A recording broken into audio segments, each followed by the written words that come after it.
జనవరి 1 నుంచి డిసెంబర్ 31 వరకు ఆ సంవత్సరం ఎన్ని సినిమాలు చేశాము, మా బ్యాలెన్స్ షీట్ ఎలా ఉందని ఒక్కొక్క సినిమా బేరీజ్ చేస్తే నేను నెక్స్ట్ సినిమాకి పని చేయలేను. డిస్ట్రిబ్యూషన్లు అన్ని సినిమాలు కొంటాం, ఒక ఫ్లాప్ పడిపోతుంది, చాలా డబ్బు పోతే నెక్స్ట్ డే ఫ్రైడే అయిన తర్వాత సాటర్డే నాకు ఎనర్జీ కావాలంటే ఆ నెక్స్ట్ ఇయర్ ఉన్న సినిమాలు, బ్యాలెన్స్ ఉన్న సినిమాల మీద ఫోకస్ చేస్తాం.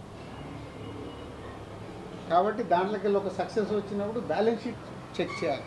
నంబర్ ఆఫ్ మూవీస్ చేస్తున్నప్పుడు ఒకటే సినిమా చేసామనుకో మీరు అడిగినట్టు నాకు రిజల్ట్ మీద డిపెండ్ అయి ఉంటుంది. బ్యాలెన్స్ షీట్ చూసినప్పుడు ఆ ఇయర్ టోటల్ ఎన్ని సినిమాలు చేసాము, ఎంత నష్టమా లాభమా అక్కడే డిసైడ్.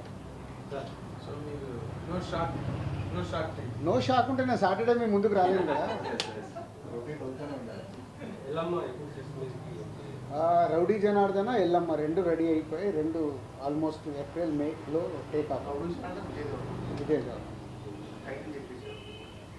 చెప్పలేదు ఇంతకుముందు. Okay, rowdy Janardhana Vijay Deverakonda cinema title, Yellamma Nithiin title. No everywhere, world wide. యుఎస్లో ఆల్సో బుకింగ్. ఇక్కడ 5 రోజుల ముందు హౌస్ఫుల్ అయ్యాయి. సో ఇప్పుడు ఇంకా ఫ్రైడే కాబట్టి ఇంకా 2 days ఉన్నాయి కదా, ఇప్పటికి బయట 60-70% ఉన్నాయి, రన్నింగ్లో ఫుల్ అయిపోతాను. మొన్న సంక్రాంతికి వస్తున్న సినిమాకి క్లోజ్ అయిపోయిన థియేటర్లు కూడా ఓపెన్ అయ్యే సినిమా గురించి విన్నాను సార్. అయ్యాయి మరి ఆ థియేటర్కి ఇస్తారా ఈ సినిమా? అంటే అది మళ్ళీ నా ఏరియా కాదండి, అది కింది వరకు ఎవరి దాళ్ళు, అది డిస్ట్రిబ్యూటర్ చూస్తాడు.